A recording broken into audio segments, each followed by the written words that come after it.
so forth. The argument is that in order to justify the building of Solomon's temple, the priests created this myth that God had given Moses the directions for this in the wilderness, and it had been around for centuries.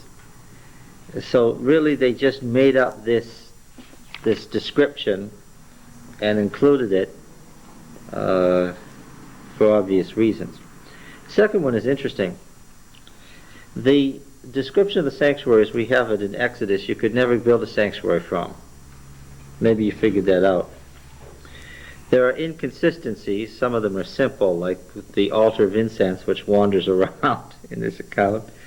And there are omissions. Let me give you one of the obvious omissions.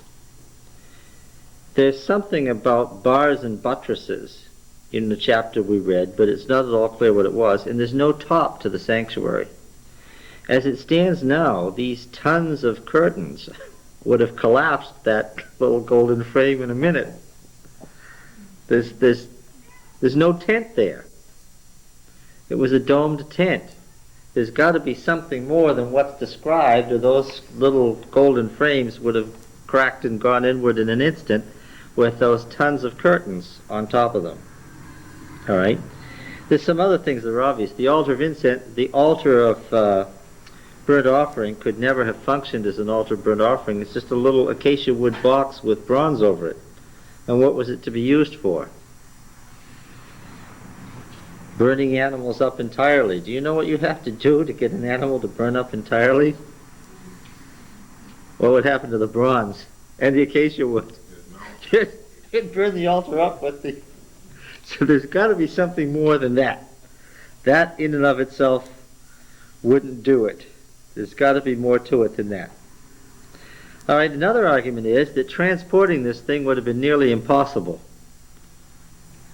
For instance, you take 10 curtains that are 42 feet long and 6 feet wide and made of twined goatskin and linen and so forth, and you roll them up and try to carry them. Or, how about this? 1 1/4 tons of gold, 4 tons of silver, and 3 tons of bronze. Put another way, the poor folks from the family of Merari had 4 wagons with which to transport 106 silver bases that weighed 96 pounds apiece, and 300 bronze bases, not to mention hundreds and hundreds of feet of curtains. Now those 4 wagons would not have been a good, well, it's the beginning, right? Another one, and a serious one, is the theological argument. We've got 2 tents, right? In one tent, the theology is that they had so offended God with the golden calf that he had to stay outside the camp, and if anybody wanted to inquire, they could go outside the camp. And the other was that God is within the camp, and it's his tabernacling presence, his Shekinah, his dwelling in the midst of them that makes it possible for them to succeed. So, this argument is that you've got conflicting theologies about what the tent in the wilderness was.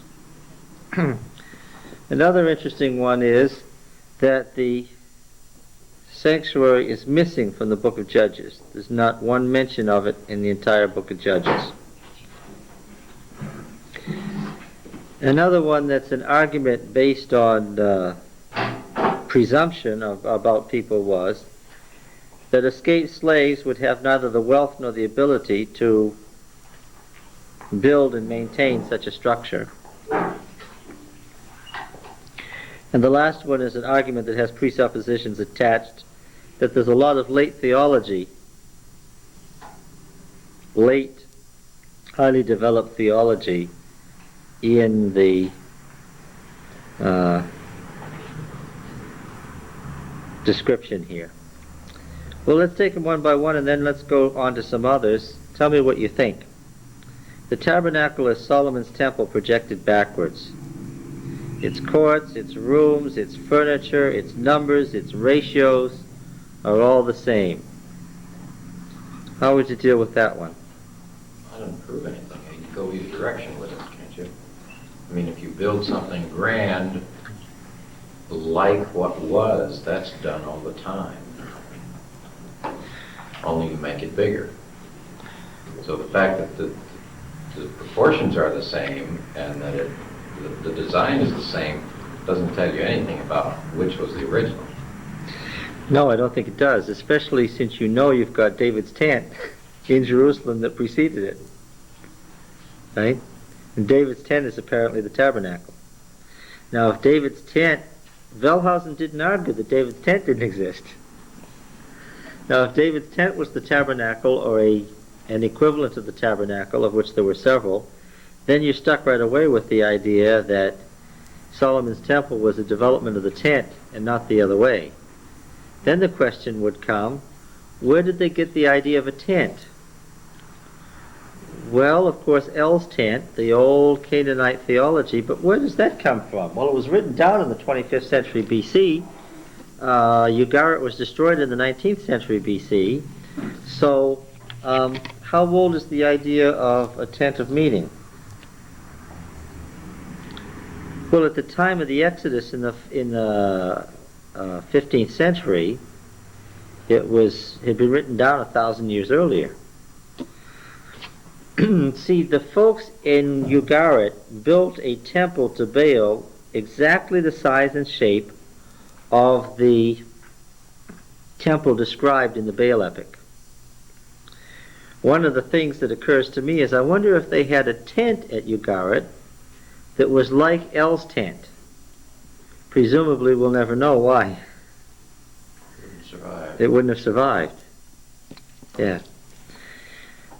So, the argument that it's a Canaanite temple, well, yeah, but those North Canaanite temples preceded, they were 1,000 years old at the time of the patriarchs.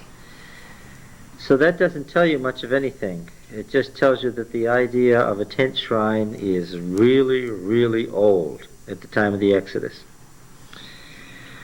It presumes, if you're going to build a tent shrine, that Israel was at the time that most people in Israel were what? Living in tents. David sensed that having a tent shrine was inappropriate. Why? Most people lived in cities, in houses, and a tent shrine didn't seem as appropriate anymore. So I don't think that Wellhausen's argument was a good one, that this tabernacle is nothing more than Solomon's temple projected backwards. Or rather than Solomon's temple is part of a tradition of temples, one after another, in Israel. Each of them doubtless bigger and grander as their culture modified. How about this one? The internal inconsistencies and omissions. The altar of incense is minor. The order in which it's described is minor. What about the very real fact that as it's described here, the sanctuary couldn't even have stood up? What do you make of that? You couldn't even have got it to hold together. There's no corners holding those frames together. There's no buttressing. There's nothing to hold up that massive tent structure. We go back to that same thing we've talked about before. The author is writing to his audience, and his audience might have been expected to take some things for granted. They lived in tents. They built that kind of stuff. Some things, that's like saying you have to put a knob on a door. Is it an architectural document, or is it a theological document?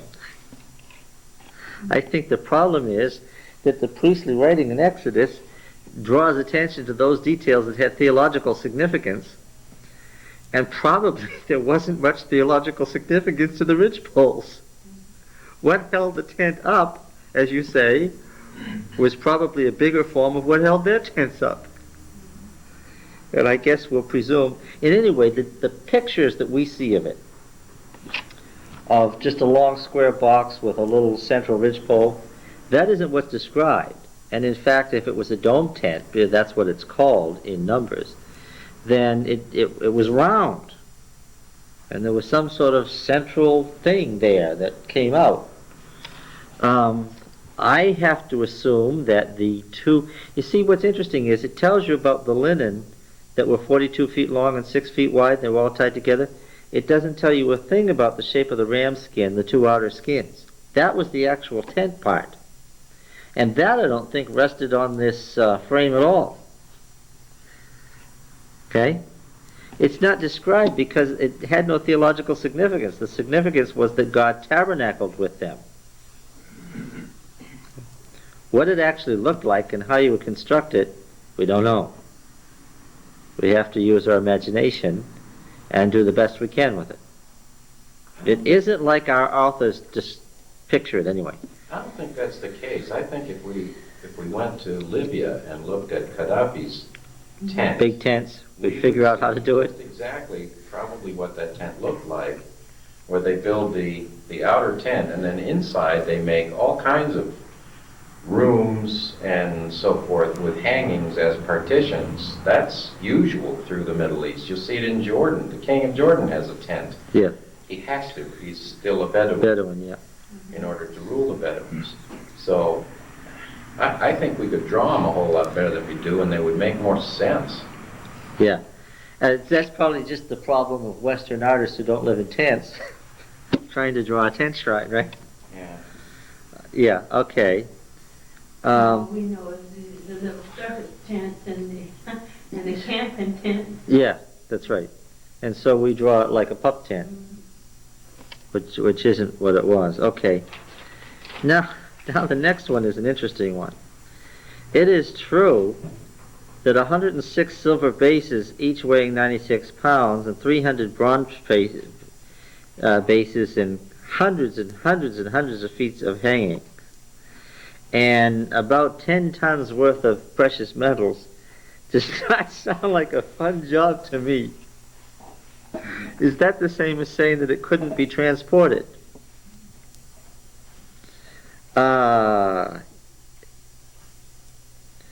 Why is that not a strong argument? Well, for the same reason that the fact that you couldn't build the pyramids isn't a strong argument. Right? They're there. Yeah. And that's the only proof we have that it can be done, right? They're still the largest structures ever constructed, and as far as we know, we don't know how they did it. We have some ideas of ramps and rollers and pulleys and so forth, but we don't know exactly how they did it. And as far as the physical evidence of the drawing on the wall of mechanically, we don't know exactly how they did it. There's lots of conjecture, and Egyptologists argue to this day about how it was done exactly. We don't even know how Herod built his temple. The biggest cut stone that we know of is in the base of the Wailing Wall, about 30 feet up. At 60 tons. Nobody knows how he got this 60-ton stone up to where it is, except it's there. I don't know how they transported this massive thing. I just don't think it's a overwhelming argument. It sounds to me like it was a terrible job. Except that what? Who were these people? Ex-slaves. These were people who had lately come from doing what? Building Egyptian cities. Right? And that goes to the argument about escaped slaves would have neither the wealth nor the ability to build or maintain such a structure. Well, the wealth is not an argument. If they actually plundered Egypt, that's not an argument. The question of ability, well, the pharaohs themselves didn't build those beautiful furnishings. Who did? Israelites. That's right. You know, in those old southern plantations, you know who built those beautiful mansions? From designs brought from England. Who built them? The slaves built them. I don't think that's a telling argument either. All right, so escaped slaves couldn't have the wealth or the ability. Well, we looked at the kinds of gold implements over wood that was going on in Egypt in the 18th to 22nd dynasty. That's not telling either. The theology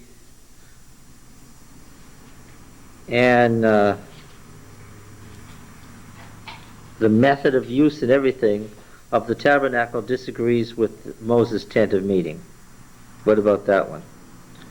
We talked about this one at length and ad nauseum. What do I think is going on there? Simultaneous. I think that simultaneous things, that Moses' tent of meeting was a tent of inquiry, where everybody who wanted to inquire of the Lord about something in particular would follow Moses outside the camp. Whereas the tabernacle is a temple in Israel's presence that guarantees by its function that Israel is always pure for holy war, which is really a different issue. And as far as the fact that the tent of meeting exclusively emphasizes Moses' role and the tabernacle exclusively emphasizes Aaron's role, that's an argument between priesthoods. We talked about that at length. That's an argument between the two priestly families that ruled in Israel for 500 years. There's nothing we can do about that. The tabernacle is missing from the book of Judges. What about that one? What kind of an argument is that, first of all? The argument from silence is always the weakest form of argument, right? It's not mentioned in Judges. Maybe Shamgar's story doesn't need to mention the tabernacle. The tabernacle reappears at the beginning of the monarchical period because it became an issue. Its control and the control of the priesthood became an issue.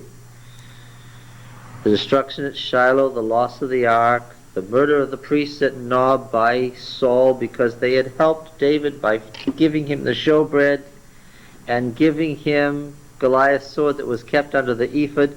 It just happens that Saul was chasing David and David happened to get the help of the Mushite priests. And if it weren't for that story, what would we not know about?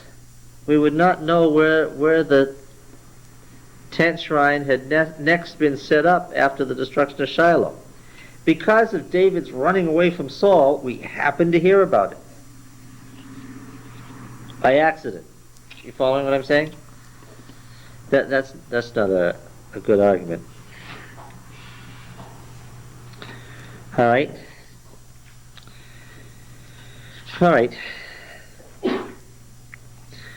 Was the sanctuary designed to be temporary as Israel's wilderness shrine prior to a temple? No. How long does El last?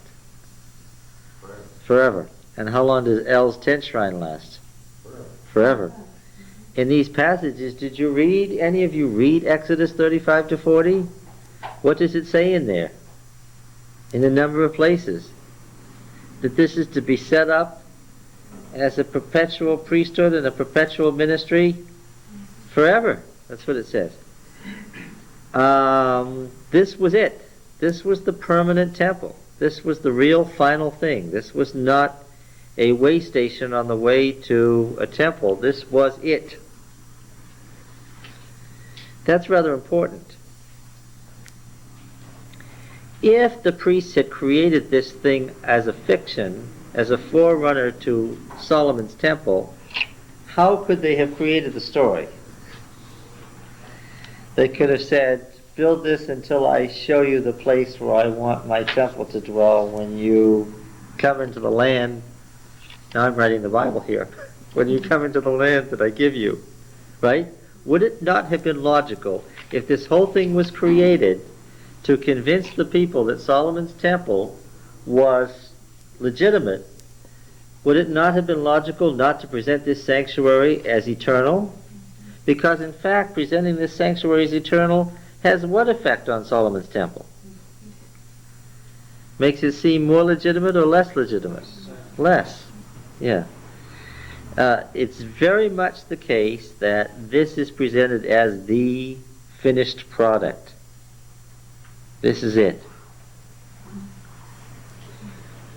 What about the fact of the internal inconsistencies of the material in 25 to 31 and 35 to 40.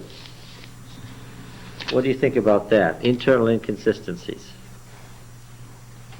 Last week we said it was first draft and the final product as far as the story goes. Well, yeah, but we saw the theme statement, let them make me a sanctuary that I may dwell among them. We saw the conclusion, so make a sanctuary that I can dwell among them. And then we saw some stuff.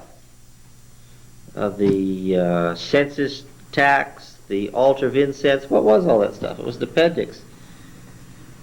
How does this sort of thing happen? Does this sort of thing happen from material that is created raw to be a theological argument? In other words, if the priests had made up this story about the desert sanctuary to legitimize Solomon's temple, would there have been all this mess internally and this inconsistency and this throwing things in afterwards? No.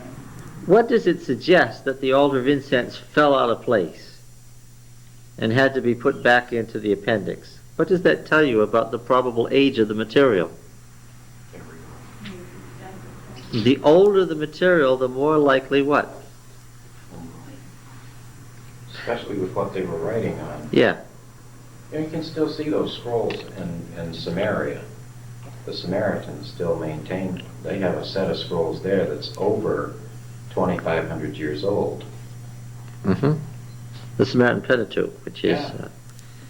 one of the three families, textual families of the Old Testament.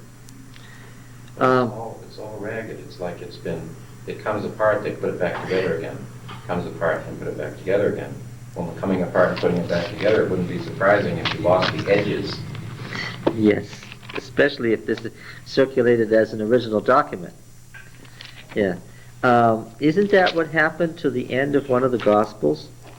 Which Gospel has an ending that's lost? Just gone. Does anyone know?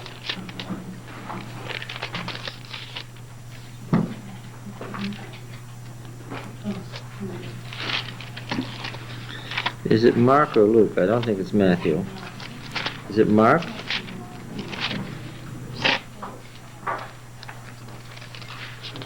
Well, yeah, it is Mark.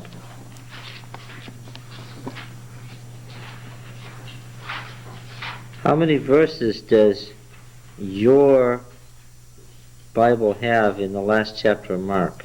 20. They all look the same? One has 7, 8, 8. And then what?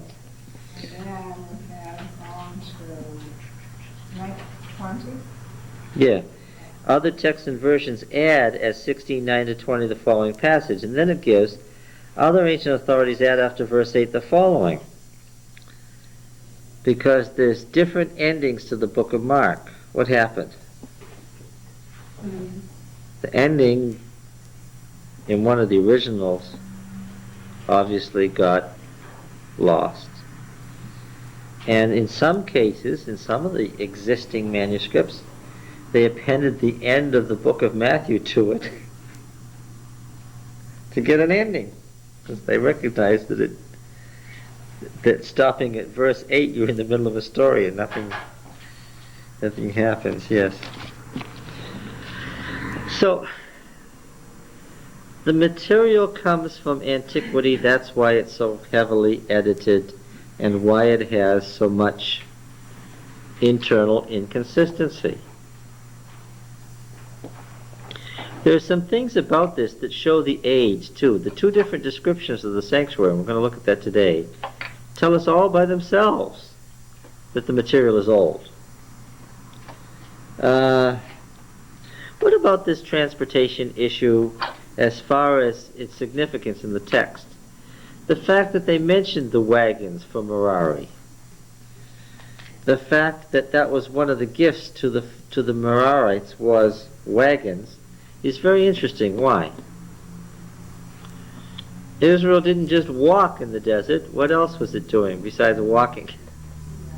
It was riding, and what else was it doing? It was riding on animals, and what else was it doing?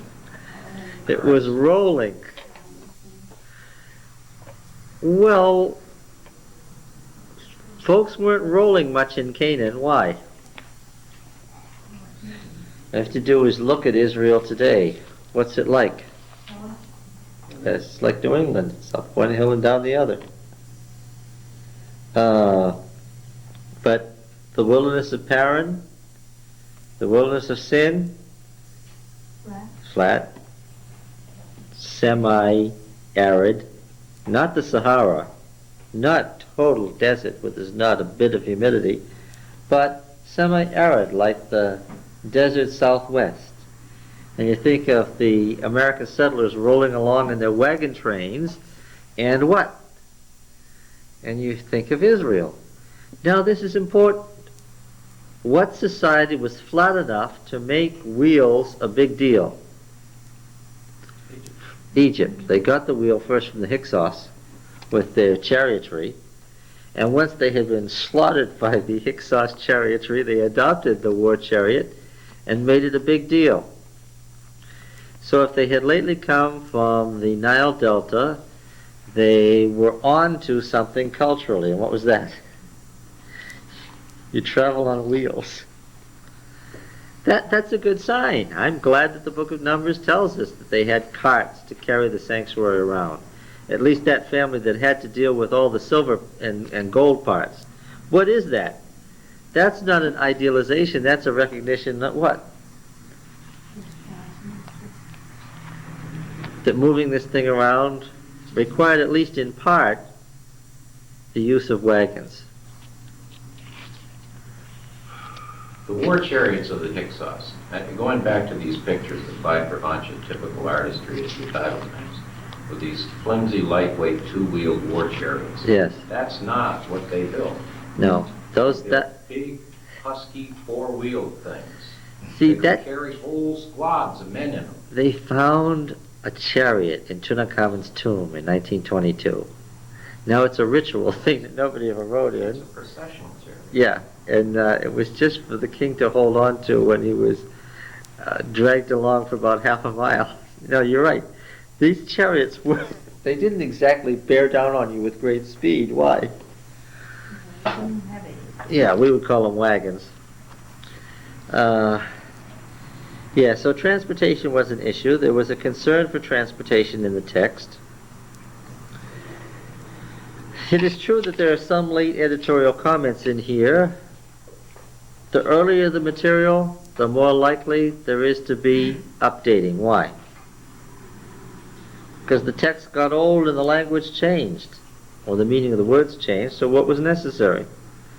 It was necessary to make editorial comment to explain the meaning of certain passages. So if you find words with very late usage in the text, it's like the book of Job.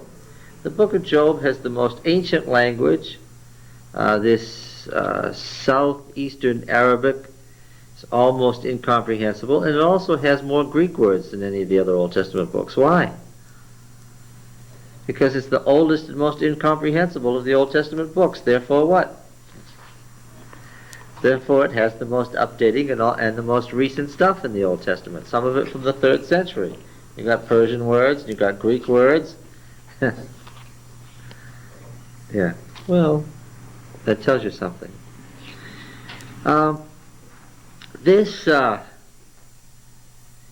man Sanchuniathon, who lived in Lebanon in the 7th century BC and recorded the use of tent shrines among the desert tribes of the Arabs, did us a favor because he records not only some of the old Ugaritic myths. Now he has some of the Ugaritic myths that we didn't discover at Ugarit. He tells some stories that aren't found on any of the tablets that were discovered. He gives a somewhat different picture of some of the relationship of Baal to El than what we have, because of course these myths went through gradual change over the centuries. And he mentions these desert shrines and tent shrines, and that's good. Now then, let's just look at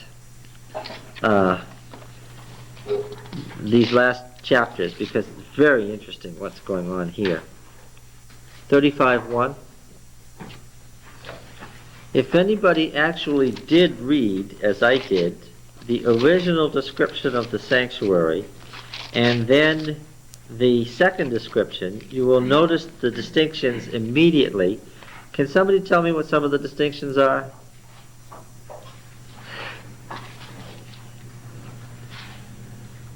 There's one obvious one. They shall make, you shall make, you shall make, you shall make, you shall make, you shall make. What do we have here? 36:10, and he coupled. 14, he also made. 20, then he made. 31, and he made. 35, and he made. What? Future versus past. Yes. Who's the he, by the way, who made? Bezalel and Aholiab. Yeah, it leaves you with the impression that it's Moses, but I know who it was, because it's 37:1. Bezalel made. He also made 37:10. 37:17, he also made. 25, he made the altar of incense. 29, he made the holy anointing oil also. By the way, it's he made, Bezalel made, he made. Which one of these descriptions was first originally when this was written? Bezalel made. Which one is that? Starting from 37. 37:1. What is that? Sort of the introduction there or something. That's the original. That would have been the beginning of the story originally, but what is it? The making of what? What? The ark. In the original description of the sanctuary, what was described first? The ark. Aha! We have innumerable different orders in various manuscripts of Exodus in this section. Now I can tell by reading 37:1 that the order that was originally in 35 to 40 was what order? The same as in 25 to 31. It has simply been moved around for consistency's sake into what seemed by the editor to be a more orderly fashion in the Masoretic text. But initially, 25 to 31 and 35 to 40 had the same order. In addition, the account in 35 to 40 is almost verbatim, except where the text departs deliberately to make some theological changes. Okay? Now then, let's read this chapter and tell me what you think. Moses assembled all the congregation of the people of Israel and said to them, "These are the things which Yahweh has commanded you to do. 6 days," oh, I know what this is. How did the old account end? With the Sabbath commandment. How does the new account begin? With the Sabbath commandment. What's interrupting the two descriptions now? Not interrupting, pardon me, that's the wrong way to say it. The persons who put the book of Exodus together have now separated the first description of the sanctuary from the second deliberately. Let me not use the word interrupting. Makes it sound like the text as it stands is an accident. It's not, it's deliberate. What stands between the first and second account of the sanctuary in Exodus now? Golden calf. The golden calf. Why did the people who constructed the book do that? Oh, for a very deliberate reason. Moses is on the mountain and God is supplying the need for a sanctuary. The people are at the foot of the mountain asking for what? Something they can see to go before them. The terminology is parallel. There's a deliberate theological relationship between the giving of the sanctuary on the mountain and what's going on at the foot of the mountain. God is supplying their need, but what? While he's in the process of supplying their need, what? They run ahead They of can't wait. They can't stand to wait for it. They are down there making the calf, which so ruins their relationship to God that a new covenant of grace is required. So that as it now stands, the building of the sanctuary is in what context? See, the golden calf, God was giving them the sanctuary. But the golden calf incident so separated them from God that what? They shouldn't have had the sanctuary or the law. It was all over. But what? God made the covenant over again based on grace, gave them the law again, and told them what? Go ahead and build it. So that the authors had something very deliberate in mind. And what was that? This sanctuary being built was an act of grace, mercy on the part of God. He could have left them with no way to redeem their failure or atone for their sin, which would have meant destruction. Yes. Does this little interlude have an axe to grind too? Because Moses is the intercessor who Yeah. saves Israel. Oh, it does have an axe to grind, and that is that Moses, who represents the prophetic office, As opposed to Aaron. yes, as opposed to Aaron, Moses is the prophet's here. This role of covenant mediator that I made such a big deal about said, make sure you understand this is covenant mediator. When we get further on, we're going to discover that that's what the prophets were, and that's where prophets came from, and that's what they claimed as the legitimization was the role of Moses at Sinai as covenant mediator. And the idea here is that the prophets could not be preempted by the Levitical system. That the Levitical system's existence, its very existence, was due to what? Prophetic intercession. And did the monarchy and the priesthood try to preempt the prophets? Oh yes, that's what the cult prophets were all about, attaching them to the temples. That's the axe that there is to grind, and that is that the prophets are not to be preempted by the priesthood. Okay, so as it stands in the text, there is a close parallel in terminology between the terminology in which the sanctuary is ordered to be built and the terminology used by the authors in describing the golden calf. God is just told about making an altar of burnt offering. They offer burnt offerings, right? He's just told how to build the altar. Aaron builds the altar. He's just told about the cherubim. Aaron builds the calf. He's just told about make pure, fine, refined gold. Exact terminology used for the calf and so forth. Okay? It's very deliberate. Now then, in the first description of the sanctuary, God's dwelling among them is a big deal, and the fact that it comes as a result of a heavenly pattern is the very basic statement. Make everything I show you according to the pattern that you see on the mountain. The whole assumption of the giving of the sanctuary in 25 to 31 is that Moses is going to build a sanctuary based on a heavenly pattern. This is common Near Eastern talk, isn't it? Right? There's nothing unusual about this, because by now, I've been saying it for months, by now you know that every earthly temple that was exactly the replica of a heavenly temple was what? Was what? Was coalesced. Let me make this statement. Remember, they had more fluidity about time and space than we do. Identity of appearance equaled identity of essence.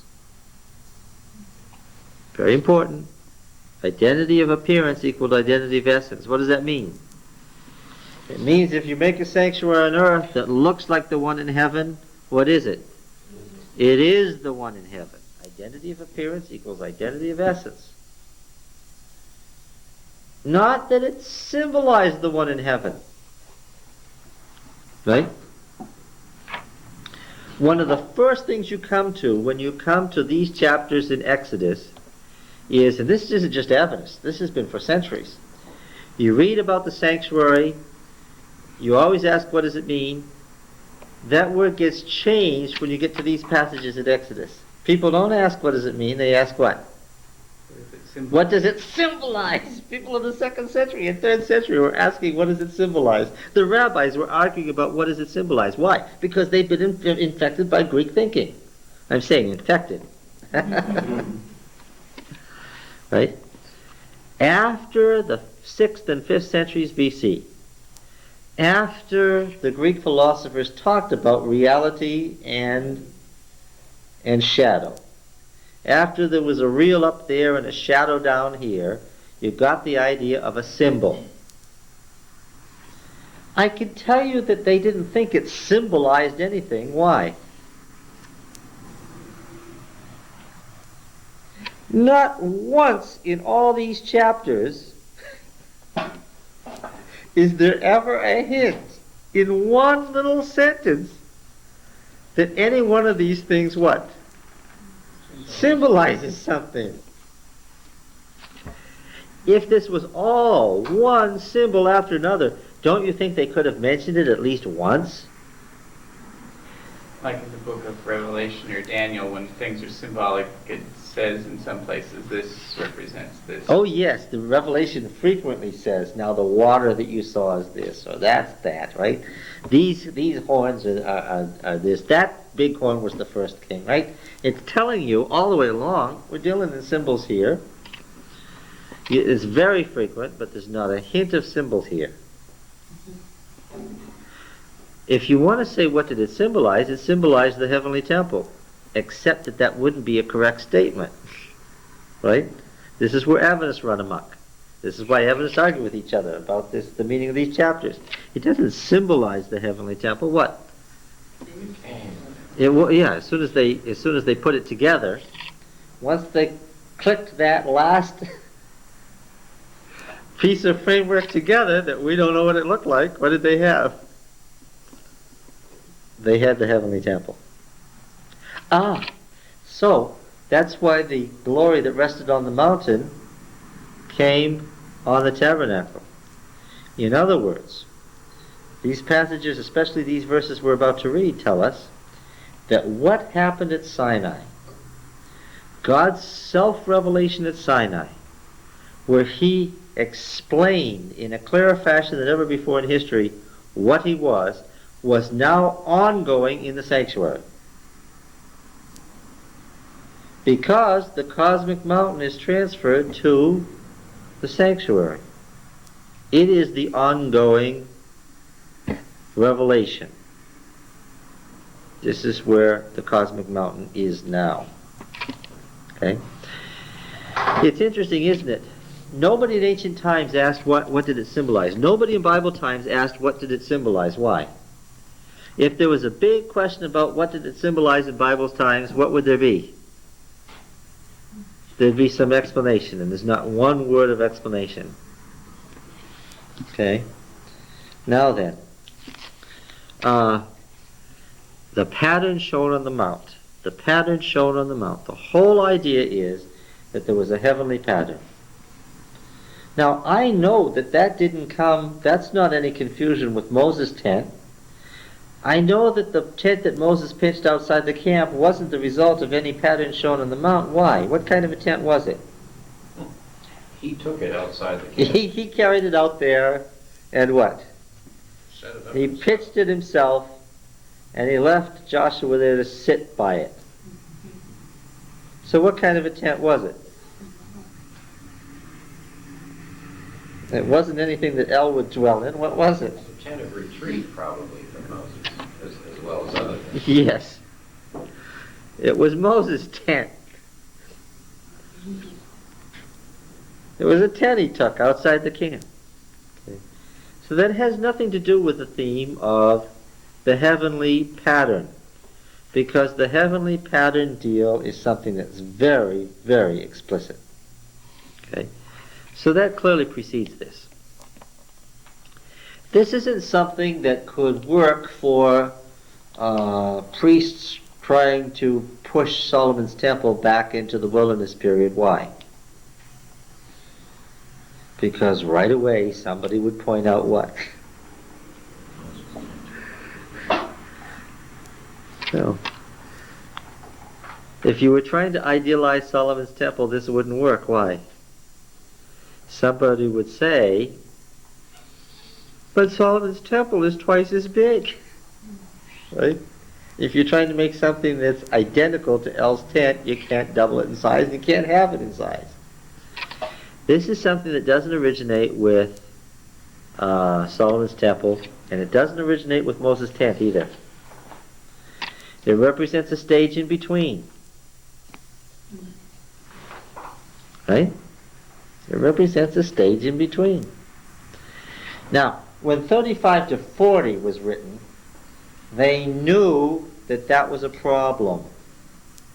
Because how often do they mention in 35 to 40 the pattern on the mountain? What? How often? Not even once in all these chapters is there ever a hint that there was a heavenly pattern. Well, how do they make up for that? They got a phrase to fill in for that.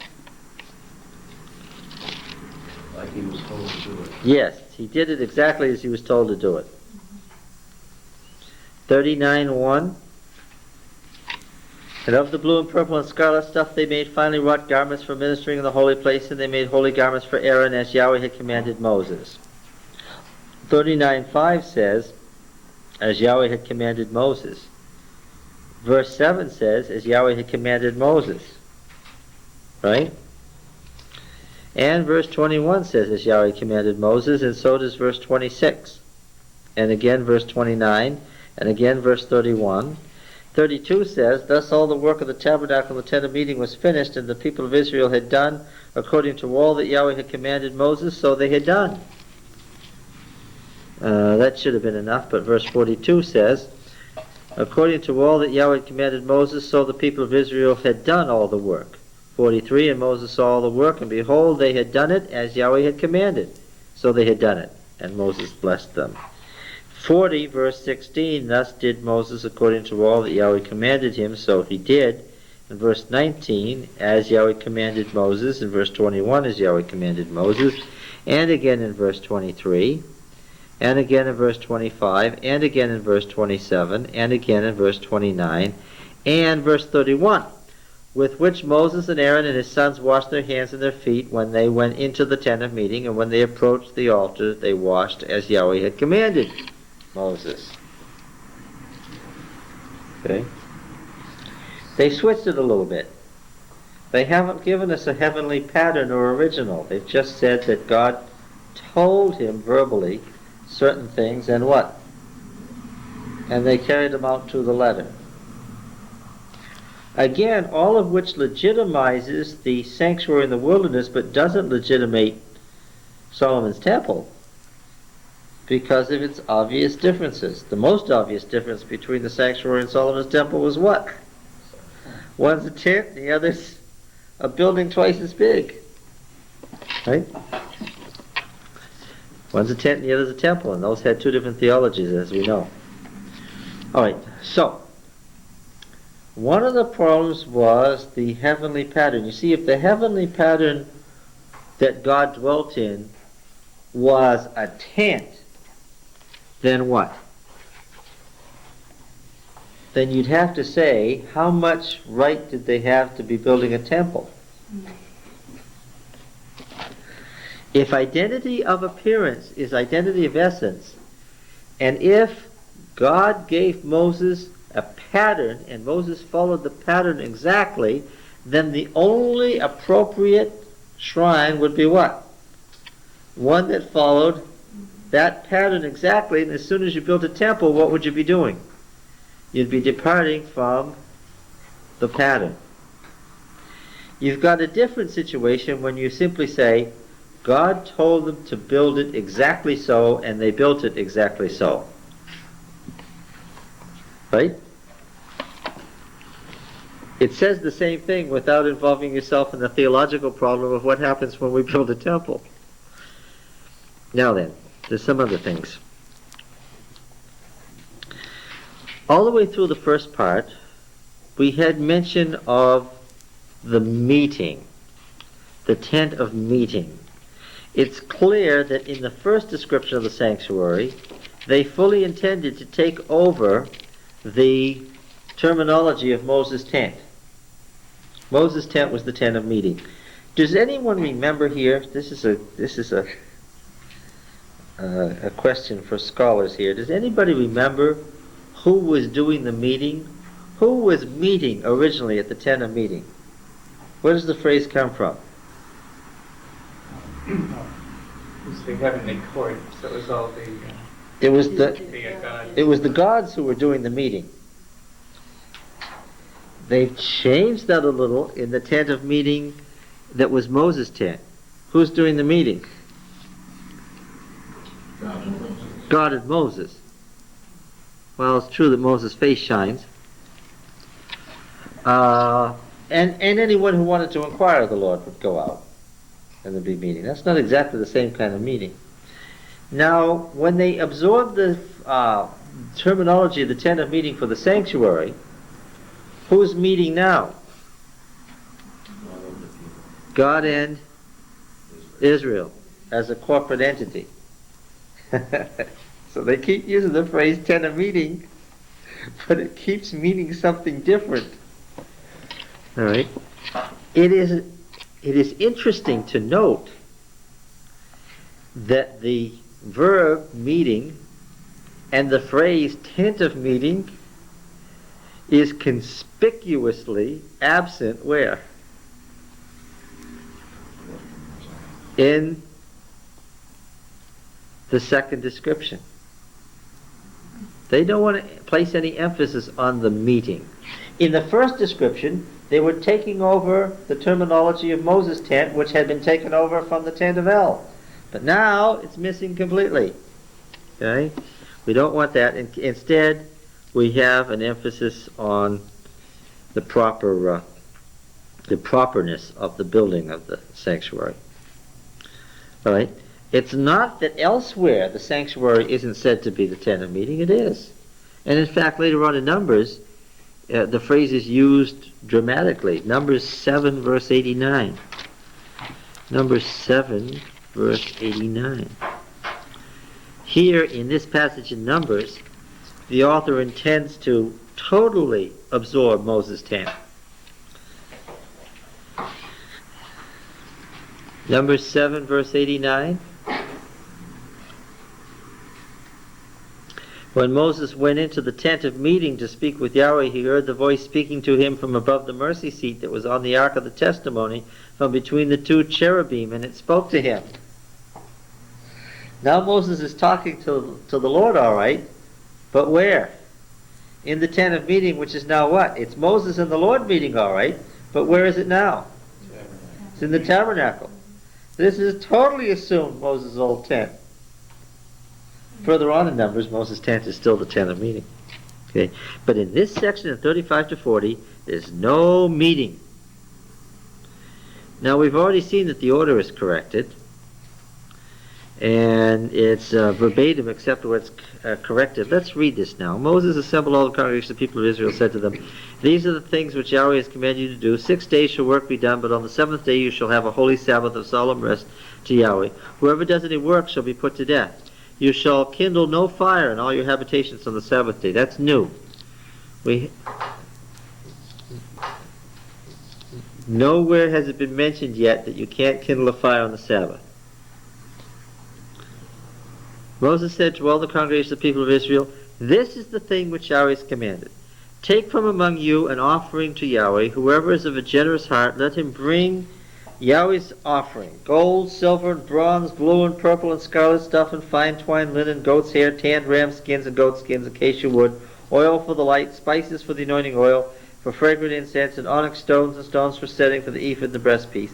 And let every able man among you come and make all that Yahweh has commanded, the tabernacle, its tent, its coverings, its hooks, its frames, its bars, its pillars, its bases, the ark with its poles, the mercy seat, the veil of the screen, the table with its poles and all its utensils with the bread of the presence, the lampstands also for light with its utensils and lamps, and the oil of the light, the altar of incense with its poles for the anointing oil, the fragrant incense, and the screen for the door, and the doors of the tabernacle, the altar of burnt offering with its grating of bronze, its poles, and all its utensils, the laver and the base, the hangings of the court, its pillar, its bases, the screens of the gate of the court, the pegs of the tabernacle, the pegs of the court, and their cords, the finely wrought garments for ministering in the holy place, the holy garments for Aaron the priest, the garments of his sons for the service as priests. And here he has summarized everything that was found in the first description of the sanctuary. He hasn't missed anything. The statement as it stands is nonsensical. Moses couldn't have said this. Why? He couldn't have walked out one day and said, this is what the Lord has commanded. Bring all the stuff for the ark, the poles, the grating and so forth. The people would have looked at him and said, what? What are you talking about? This whole speech presumes what? They know all this. In fact, it presumes that you as a reader have read chapters 25 to 31. And it presumes that you've read them in the order that they're now found.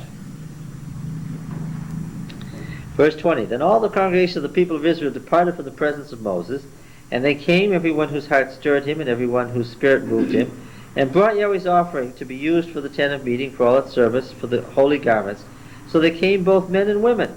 All who were of a willing heart brought brooches and earrings and signet rings and armlets, all sorts of gold objects, every man dedicating an offering of gold to Yahweh.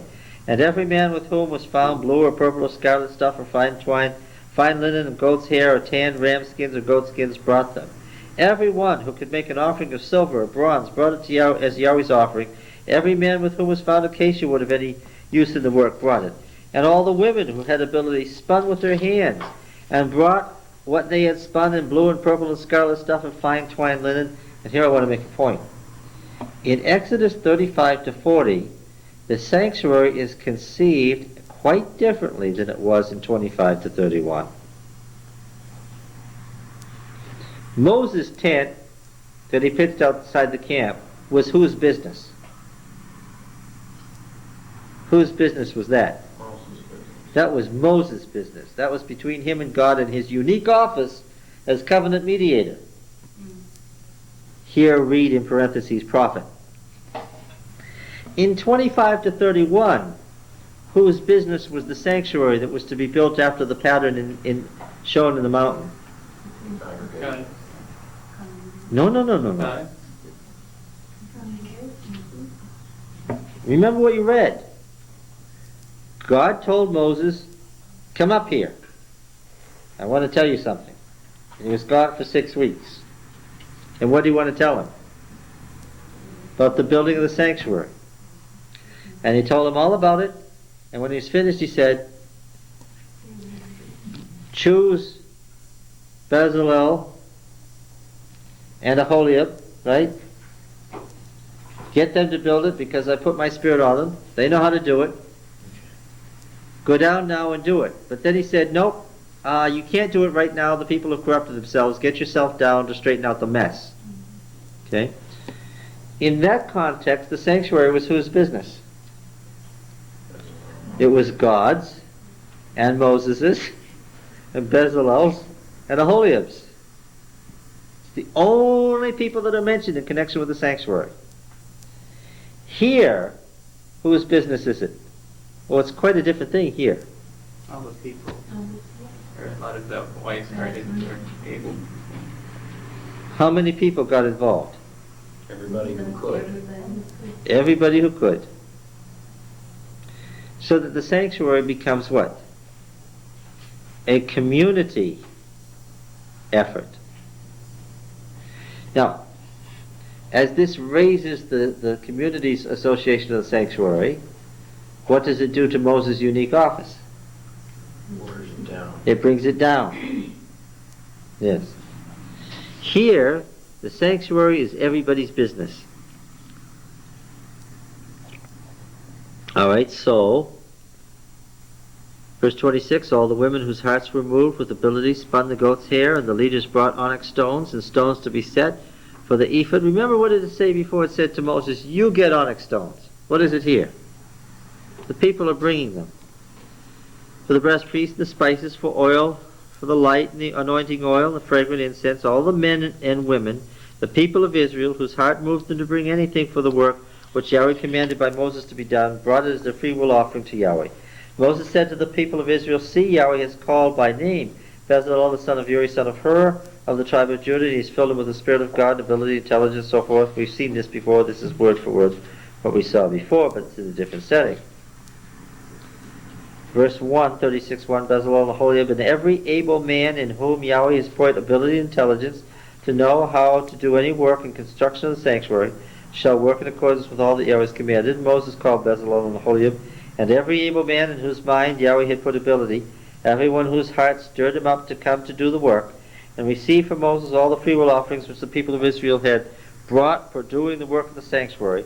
They still kept bringing him freewill offerings every morning, so that all the able men who were doing every sort of task on the sanctuary came each from the task that he was doing and said to Moses, the people bring much more than enough for doing the work which Yahweh has commanded us to do. So Moses gave command. The word was proclaimed throughout the camp that neither man nor woman do anything more for offering for the sanctuary. So the people were restrained from bringing, for the stuff they had was sufficient to do all the work and more. What does this remind you of? Aaron said to the people, what? Let anyone who has gold, what? Bring it to me. Yep. And then Moses said what? Anyone who has this stuff? Yeah. There's the story.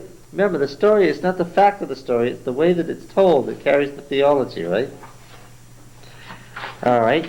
Could we back up for a little bit? I'd like to ask a question.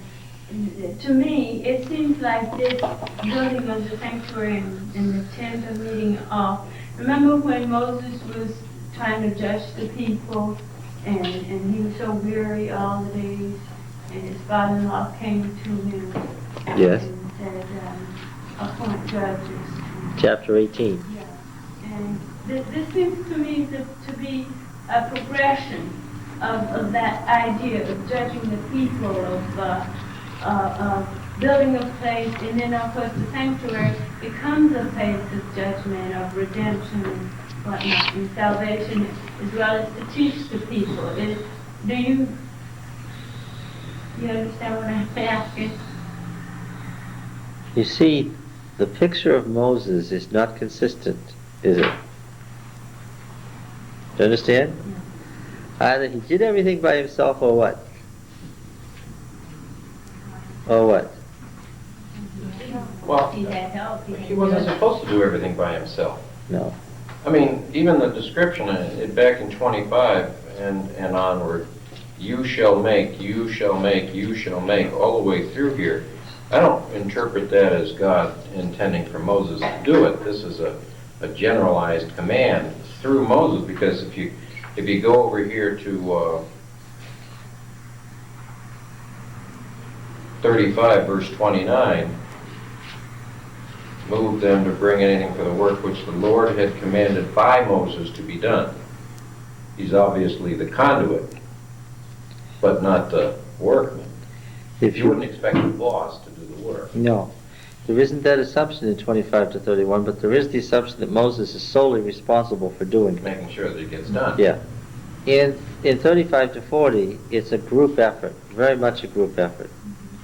And yes, it is a progression from Moses alone to the group as a whole, taking responsibility. And there's a reason for that. The priests weren't dumb. When they wrote this down for the edification of the people, they weren't just telling a story about the wilderness. What was the point of recording this? It was a spiritual application of the present day. That's why Mrs. White retold these stories. These stories were perfectly fine as they existed in the Bible. Why did she find time to write patriarchs and prophets? What was the point? I could have read Exodus already. The point is, as you read those chapters, what are they doing? They apply it to what? To the current situation. That's what Now, as the priests wrote this, they had the current situation in mind. What were they saying about the sanctuary? It's everybody's business. That's right. It's not just for the priests. Yeah. This wasn't originated by a priestly clique. It wasn't some priestly family's idea. That's not how it was done. God gave it, and gave it for what? Everyone. For the whole people, and therefore the message, the theology is very clear. At the point at which this was proclaimed to the people, they obviously had a problem. And what was the problem? The worship of the cult had become specialized, and the people as a whole were not involved. And what was this saying? Saying this is not what God intended. It was done thus, and that's the way it's supposed to be.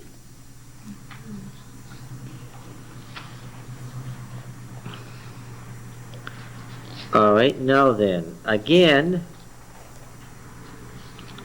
the verse 8 says, all the able men among the workmen made the tabernacle with the 10 curtains, the fine twined linen blue, the scarlet stuff, the cherubim skillfully worked. The length of each curtain was 28 cubits, and the breadth 4 cubits. The curtains all the same measure. And he coupled. Now, the thing about verse 10 is it gives us an editorial clue. Why? There is no antecedent to the pronoun. Who would you think that he was? Yeah, but those are two people. That's not a he. And Moses is way far back since the last time he's been mentioned. It doesn't make any sense until you realize that they've moved the order around. What was the beginning verse here? Bezalel made the ark, which was exactly the original form that we find in chapter 25. It just, again, why did they move the order around? What were they doing? They were smoothing out the apparent inconsistencies in the first account. My Bible says they. It says he. Where? Wherever you said he, it says they. In 10:1 it says they. Yeah. I mean 10:36:10. That is that is an editorial correction to make it agree with Aholiab and Bezalel.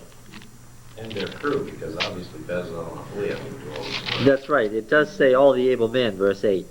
And so what your Bible is doing is your translators are deliberately saying the Hebrew is incorrect because it doesn't agree with its antecedent. And they're correcting the Hebrew text, but the Hebrew text doesn't need to be corrected. It just needs to be understood of what they actually did here.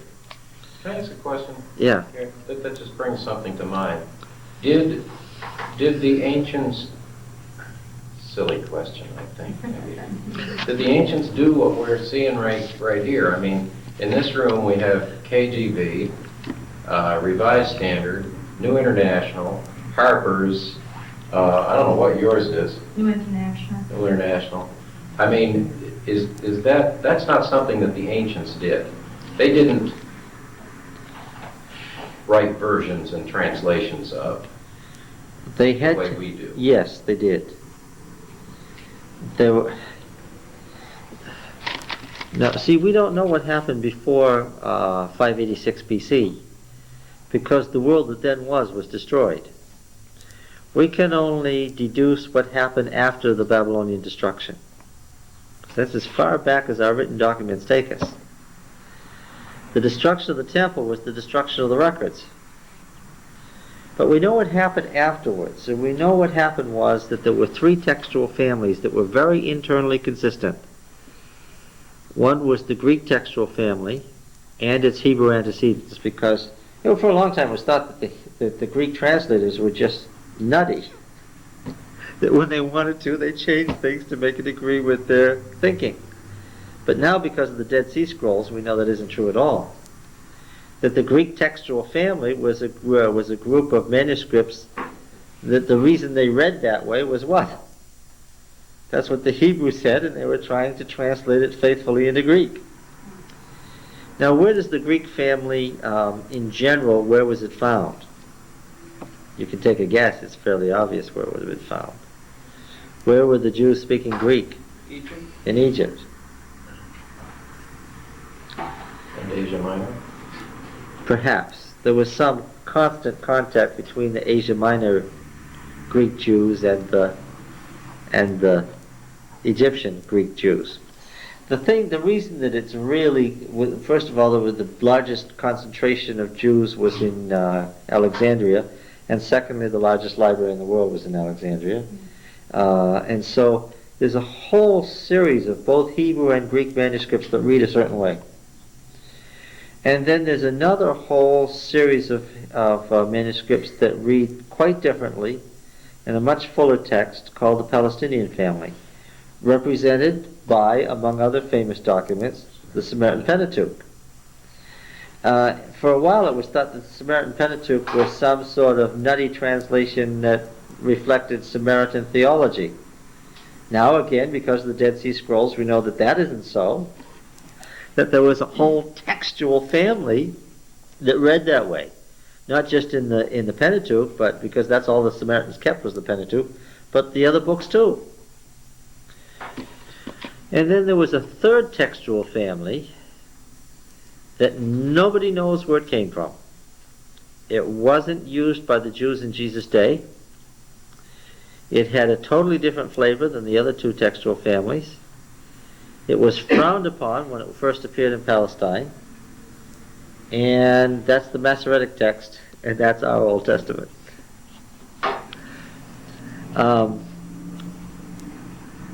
See, nobody was quoting from our Old Testament in Jesus' day, because our version of the Old Testament was the unapproved version.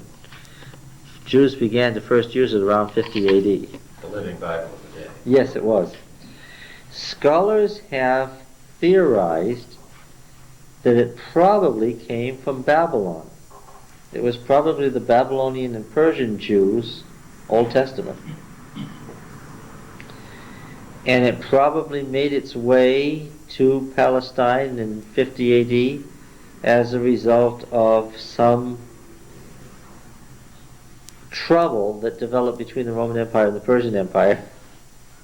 And since the Persians, or the Parthian Empire really, since the Persian Jews were treated a lot better than the Jews in the Roman Empire were, and the Jews weren't very faithful to the Roman Empire anyway, there came to be a closer relationship there for a while between the Jews of Babylon and the Jews of Babylon being a Persian province, and the Jews of Palestine. And that's probably how we got our Old Testament. Now, it's interesting that in a few places, like the library at Qumran, the scribes had all of these families. They had the Egyptian text in both Hebrew and Greek. They had the Palestinian text in many different forms. And they had the Babylonian text, if Babylon indeed is the place. And what they did was very interesting. They kept the three recensions and copied them separately. That was the scribes at Qumran.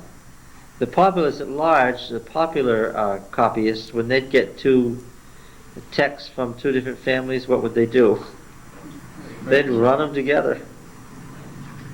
See, if they did what we do, then that makes a whole lot of what we've been talking about make more sense. Because I think so many of us have been born with, the Bible was handed down to some, God sat there looking over someone's shoulder and said, write this. And then that was somehow miraculously preserved through the ages, word for word, as it was copied, until it came down to us. Well, if that's the case, we talked about this with the fundamentalists, but that creates all kinds of problems. But in this story, the obvious one, if that's the case, then how do you explain that her Bible says they, but mine says he, and that Bible has made a choice. They've looked at different manuscripts, and they have said the Masoretic text is wrong here, where the Masoretic text is not wrong. The singulars are the result of an editor editing this to get Bezalel way down in chapter 37 instead of at the beginning. But that's what it calls attention to, the fact that they must have done the same as we do. Yeah. So then the whole thing makes more sense. One of the textual families reads they.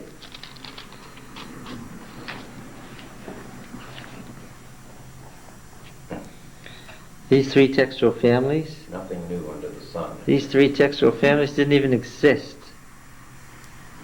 Gone. Didn't even exist until what year? Was it 47? Well, we say 1947 because when the little boy who's still alive and now a middle-aged man threw the stone into the cave, it was December of 1946, and went in and pulled out. But actually, you know, he told his daddy in 1946, but the world found out in 1947. When the Dead Sea Scrolls appeared, then all sorts of things became clear. And what happens when things become clear? Problems. Then a whole set of complicated problems appear too. That's the way it is. Isn't it true that the more you know about a subject, the more you know that you don't know? Yes. 10 questions got answered. 50 more were created. All right, now, let's see. We're reading verbatim. What order has he put it in? The curtains are described first. The actual tabernacle, the tent part, is described first. Then the framework. Then the veil that hangs from the framework. Then the furniture that goes within. 37:1 is the ark. 37:10 is the table, and 17 is the lampstand. 25 is the altar of incense. Here they mention the incense right after the altar of incense in its logical place. Then going out the door, the altar of burnt offering, the court, and a summary of all the stuff that had been used and what the tonnage was of how many tons of metal they had used in making the sanctuary and the court, and right down to its pegs. Aaron's son counts it all out. All right. Then in chapter 39, where we start getting this phrase, as Yahweh commanded Moses, it has to do with the making of the garments for the priesthood. First the materials, then the ephod, verse 2. Then the breastplate, verse 8. Then the robe, verse 22, and the other garments, verse 27. And finally, verse 32, thus all the work of the tabernacle, the tent of meeting, was finished, and the people of Israel had done according to all that Yahweh had commanded Moses, so they had done. When they brought the tabernacle to Moses, it might have been read better that they brought Moses to the tabernacle. The tent and all its utensils, its hooks, its frames, its bars, its pillars, its bases, the covering of tanned ram skins and goat skins, and the veil of the screen, the ark of the testimony with its poles, and the mercy seat, the table with all its utensils, and the bread of the presence, the lampstand of pure gold, its lamps, and the lamp set, and all its utensils, and the oil for the light, and the golden altar, the anointing oil. This is the same list I read at the beginning. The fragrant incense, the screen for the door of the tent, the bronze altar, its grating of bronze. I hope you can recognize the beginning and an ending. Grating of bronze, its poles, its utensils, the laver and its base, the hangings of the court, its pillars, its bases, the screen of the gate of the court, its cords, its pegs, and all the utensils for the service of the tabernacle, for the tent of meeting, the finely worked garments for ministering in the holy place, the holy garments for Aaron the priest, the garments of his sons to serve as priests, according to all that Yahweh had commanded Moses. So the people of Israel had done all the work, and Moses saw the work, and behold, they had done it as Yahweh had commanded, so they had done it, and Moses blessed them. I suppose the only verse I want to comment on is 38:8. This is not found in the original description. In connection with the altar burnt offering is the laver, and he made the laver of bronze and its base of bronze from the mirrors of the ministering women who ministered at the door of the tent of meeting. Now here's a funny thing. The kuba, which is the word that this is used to describe in Numbers, the domed tent of the Arabs. their tent shrines were placed in the custody of the women. And it was the daughter of the chieftain's duty to make sure that the place was kept clean and running. Why? In other words, who had to vacuum it and make sure that it didn't get full of cobwebs and so forth? The women. The men had to carry the bronze bars, but what? The women ran it on a day-to-day basis. Well, that's interesting. Just as we have deaconesses, the people who actually were there, oh yes, I know that in the ritual, the high priest could only go into the most holy place once a year, but in fact, what did they do? In fact, they cleaned it all the time. Somebody was in there all the time cleaning it.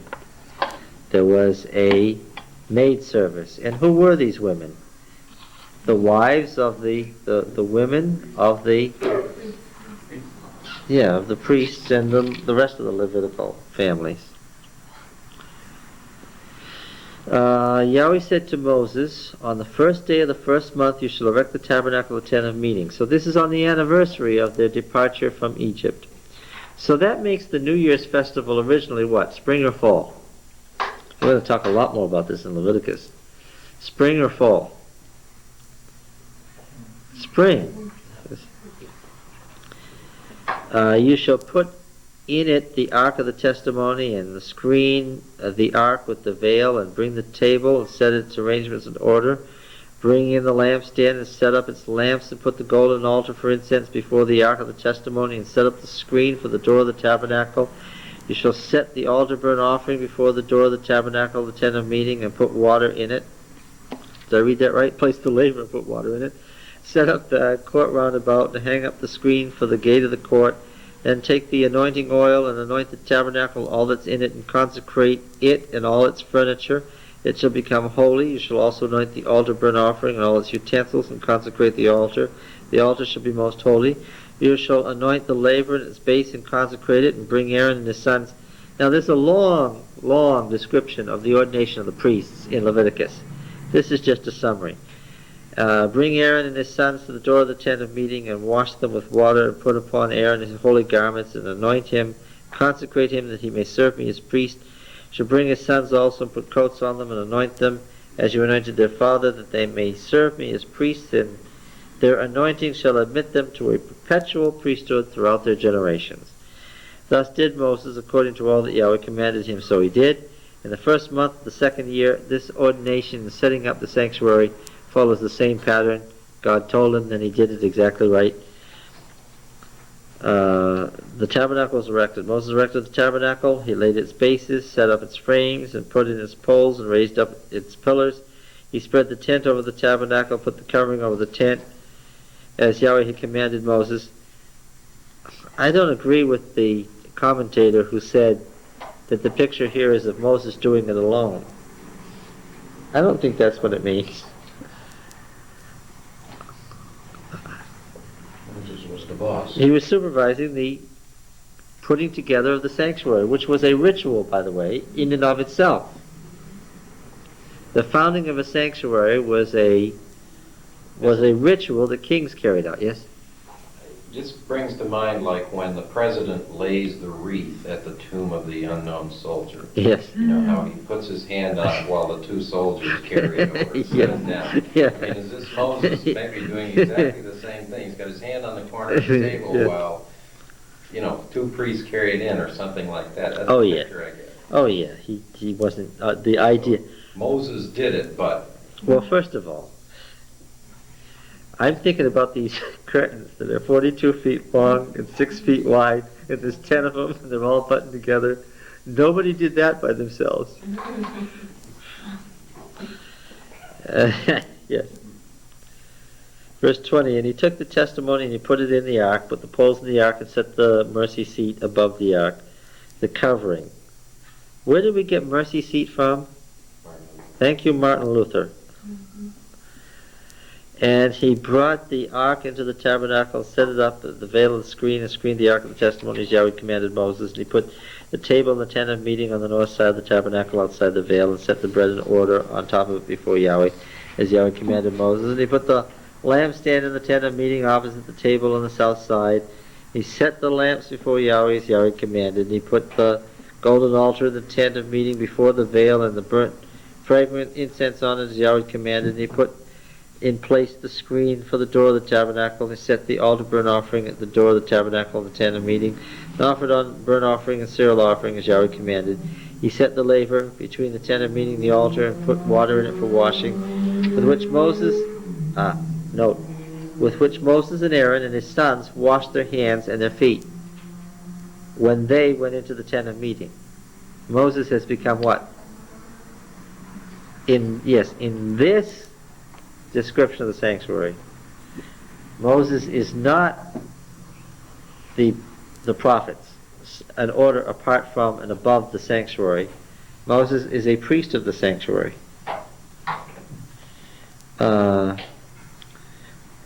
When they went in and approached the altar, they washed as Yahweh commanded. And he erected the court round the tabernacle and the altar, and set up the screen at the gate of the court. So Moses finished the work. Then the cloud covered the tent of meeting. Here's the great transition from Sinai. And the glory of Yahweh filled the tabernacle. Right? Shekan, to dwell. Mishkan, the dwelling. Shekinah, the presence, the dwelling. God is present with Israel. This is the great... Up to this point, God has been outside the camp, unwilling to enter because there's no way to make atonement for Israel. And the question is, how can a holy God allow the presence to reside in the unclean camp? Now Moses is absorbed into the cult here. This is very different from the first description. Moses absorbed into the cult. This verse is the most significant verse for the theology of Moses' office in the priestly writing. Verse 35. And Moses was not able to enter the tent of meeting because the cloud abode on it and the glory of Yahweh filled the tabernacle. That's a different conception of Moses. Well, in these other writings, Moses was up there, saw the glory of the Lord. God wouldn't let him see his face, but he saw his glory, put his hand over him. Right? He was in the cloud. Wasn't a big problem. Here, what? Here, just like everyone else, what? He can't go in. He's just a priest, part of the sanctuary system. He's part of the cult. He's not over it. This had to do with the deliberately changing theological conception of Moses' role, downgrading the role of these prophets who... But wasn't it the second time, though, that God didn't allow Moses to see his face? He said, you can see my back when I pass by. Yes. This was after he'd gone down all of that at the same time. No, that was afterwards. That was the making of the second covenant. Yeah. Moses. So actually Moses then had become sin for the people as an intercessor. He could not. What was happening there now? Yeah, well, that is the theology. That theology is different from the one here, however. Mm-hmm. In that theology, which existed separately originally, Moses was the covenant mediator who could stand between God and Israel and mediate in their behalf and save them. And he was the forerunner of the prophets, okay, who are seen as covenant mediators when we get down further. That's another story. Throughout all their journeys, whenever the cloud was taken up from the tabernacle, the people of Israel would go onward. But if the cloud was not taken up, they did not go onward till the day it was taken up. Throughout all their journeys, the cloud of Yahweh was upon the tabernacle by day, and fire in it by night, in the sight of all the house of Israel. This verse 35 is at odds with 33:9. Oh yes, and 34. 33 and 34 are a different theology than this. Okay. 33:9, you say? Yeah. Oh yes, that he would go in. Well, yeah. Even more so, show me your glory, and he sees all his glory pass before him, but He has to wear the veil. the veil Yeah, the shining veil. The cloud didn't affect Moses at all. 34:29 and following. Yeah. Yeah. But I mean, this that sort of happened once, and you might explain that away, but this is a continuing kind of thing, this chapter 33. This is Moses' tent out there, and everybody sees the cloud. Now, if you picture this, then the cloud is normally over there by the sanctuary, but when Moses goes out to his tent, the cloud either precedes him or follows him. So he had to be talking to God face to face. That doesn't make his inability to go into the tabernacle doesn't make any sense. That's inconsistent. The whole idea of a veil over Moses' face as opposed to the veil over the ark. Because Moses' tent doesn't have an ark, does it? No. People are always theorizing that originally, in the original form of the story, Moses' tent had an ark. That's in the SDA commentary. I don't. Not the ark, but that it was a temporary substitute for the tabernacle. I don't see it. In the theology of Moses' tent, they didn't need an ark. Why? Who did they have glowing right there? Moses. Moses. And he was the one who had to be veiled. I've said before that the two theologies clash. It's the theologies that clash. The reason you had to have the tent outside in the first place was God couldn't dwell among them or destroy them. In the sanctuary, he has to dwell among them, or they'll be destroyed. These two theological conceptions have descended over many centuries from the wilderness period. I can tell you some internally inconsistent conceptions in Adventist theology too. Right in Adventism. But we need not do that right now. I guess my question was is that it seems to me that Moses can't see him now because Moses has gone down. The people have sinned now with the golden calf. And so Moses has to veil his face. He can't see the Lord now. Maybe Yeah, that... 33 is after the calf. Yeah. Yeah, that's what I'm talking about. The issue is, how is it possible that Moses couldn't enter the sanctuary when he has been talking to God face to face, so much so that he glows and people can't look at him, and he's the one who has to be veiled? This verse doesn't make any sense, except as you understand that these are two theologies that descended in the family of Moses and the family of Aaron that are internally inconsistent, the one with the other. Now, the priestly writers didn't see a problem. Why? They threw in the veiled Moses, talking with God face to face, and veiled up because the people couldn't stand to look at him. And then they threw in this verse too. Why? Well, they are clearly reading it the way you are, as a progression. And they are seeing the sanctuary as a higher step in revelation than has ever been seen before. In the book of Exodus as it now stands, it is not the Ten Commandments that is the great revelation at Sinai. As the book of Exodus stands as a whole, the big deal in the Exodus was getting Israel out there to the point where what? To where God could dwell among them. What's the great revelation at Sinai as the book of Exodus stands now? It's not the first table of the law. It's not the second table of the law. That's not the covenant code we studied.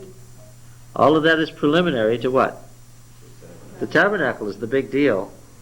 As the book of Exodus stands now, you see, what I told you was first, these two theologies are internally inconsistent. That's how we got this disagreement.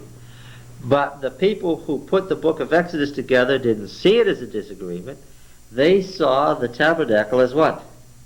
As a greater revelation of God than Moses had seen before this. This was the big deal. In fact, the giving of the law itself, the Ten Commandments, were only preliminary. Because what happened? The Ten Commandments. Moses got the Ten Commandments. God spoke to them in thunder. The people ran. They were so scared. The Ten Commandments were a big deal. And then what? And then what happens? In the sanctuary, what are they? They're just something that's thrown inside the ark. the former big deal becomes a little piece of the sanctuary. You see? As big a deal as the giving of the law was, it's just a little thing inside the ark. Okay? For the priests who put the book of Exodus together, the really big deal was that God gave a sanctuary so that he could dwell among them. And that sanctuary was built, and that God was able to dwell among them. Right? So if I asked later, what was the great revelation at Sinai? What would the answer be? Yes, sanctuary. Giving of the sanctuary. So the biggest deal of all in Exodus is the last paragraph. And what is that? All the revelation on the mountain, the fire and the quaking and the sound of the voice and all the scariness and drama of that revelation was preliminary to the important thing, which was what? Glory of the Lord. The glory of the Lord filled the tabernacle. Even Moses couldn't go in. A new thing. This to them is a new stage of the revelation of God. It was all bound up with the sanctuary. It's important in doing exegesis to study the original sections of the book and how they were originally, right? But what else do you have to do? You also have to look at it Put together. in its completed form, because that's what the scripture we have is. It's its completed form. All right? Questions? Comments?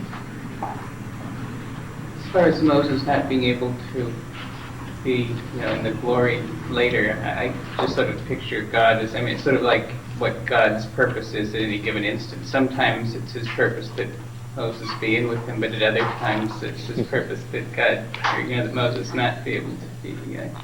You can look at it that way, but the thing you've got to understand is that the book of Exodus is a book.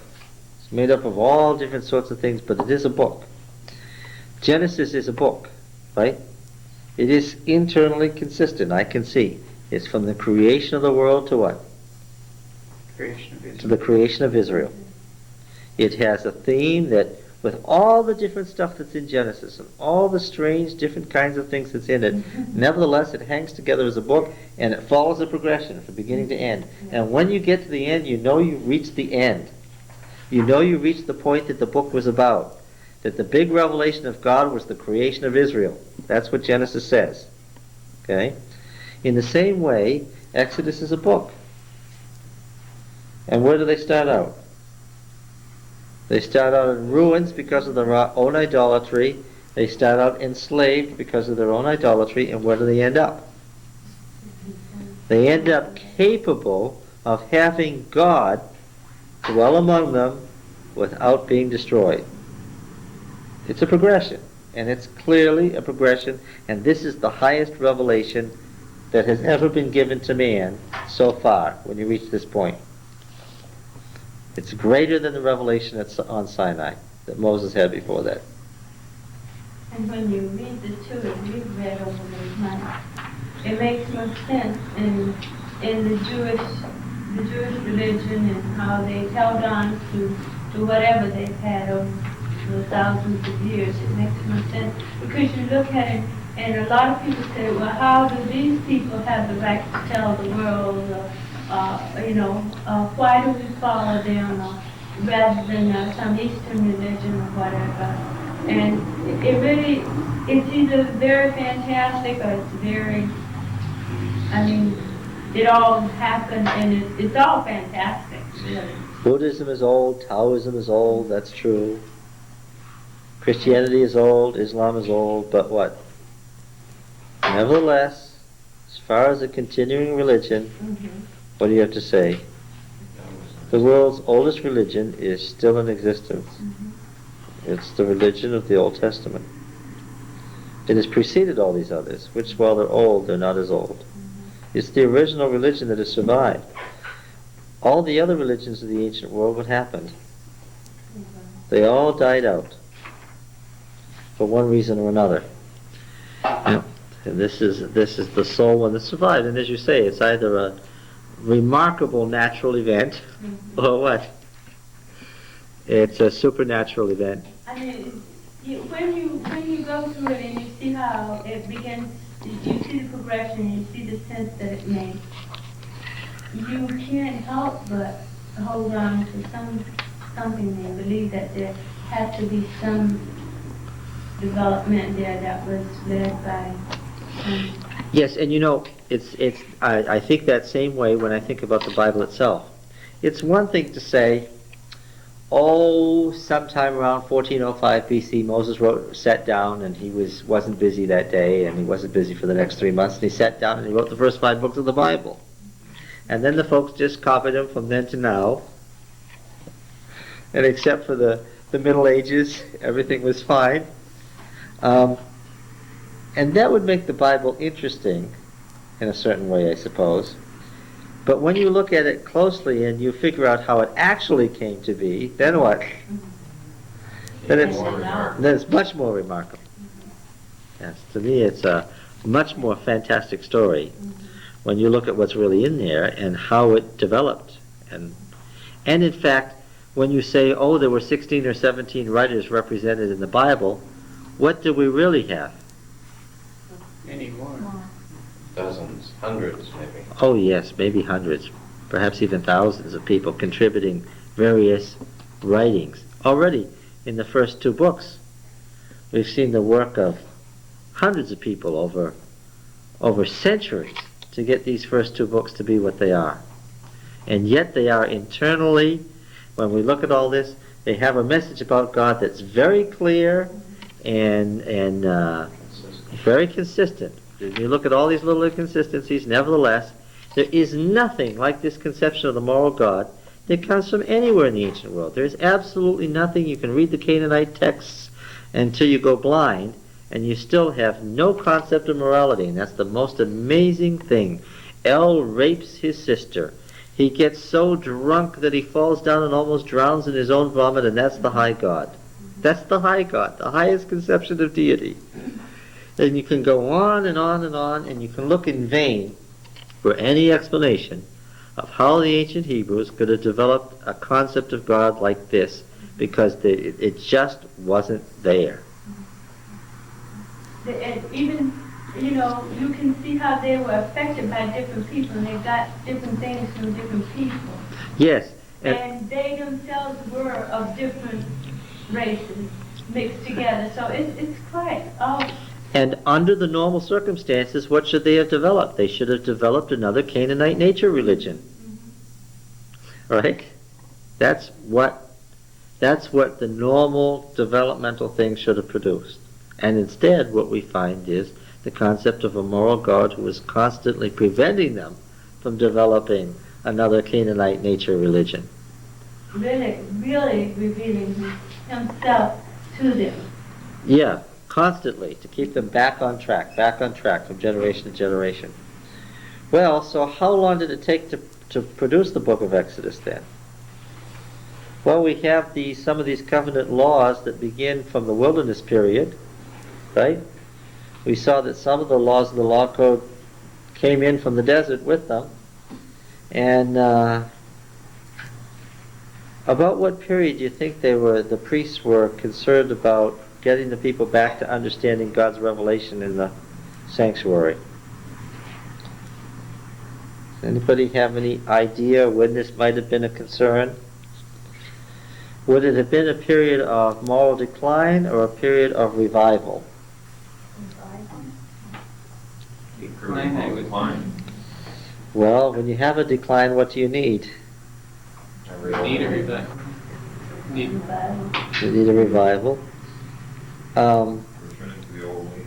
Was there any period when, yes, returning to the old ways, was there any period when they were cleansing the temple, when there was a general outpouring on the part of the people, anywhere in the history of Israel that we can point to? Well, yes, there is. There was a time, Josiah, yes, but Josiah's reform, and the words that are quoted there are from the book of Deuteronomy. It was Deuteronomy he'd never heard before. and it was the basis of his reform. When did we first hear that the people responded to the words that are found in Exodus and Leviticus? When the book of the law was first read and the people reformed the cult and threw out all the pagan stuff and started over again. Well, it was none other than King Hezekiah's time, when the shock of the destruction of the northern kingdom and the exile of the northern kingdom woke them up to the covenant curses contained in Leviticus. And that's why Leviticus is so dramatic, that you're going to be carried back beyond the river. You'll get these curses and you'll be carried into exile beyond the river if you don't watch out. Yes. While these stories of the giving of the sanctuary had been around for centuries, in this latter part of the book of Exodus that called them back to becoming universally involved in the temple, to cleaning it, refurbishing it, and bringing a great free will offering, as they did in the time of Moses, to clean out the temple and cleanse it and start over again, was in the time of Hezekiah. Now, when did Hezekiah live? When did Hezekiah live? Well, he died between 689 and 686, somewhere in there. The great invasion on the part of Assyria was in 701. They knew they needed God's presence in that temple to protect them. They were very aware that if God was in that temple, in right relationship to them, they wouldn't be destroyed. Remember that? Remember how Hezekiah rebuilt, cleansed, and refurbished the temple and held a great Passover service at the beginning of the year, on the year of the cleansing of the temple, 701? Okay, so what time is this when the Exodus was? What year was that? 1450, and the first new year would be 1449, and this was 701. How many years later is that? Almost 750 years later. So how long was Exodus in production? 750 years. Yeah, about 750 years before it reached its final form. Now that's quite a work.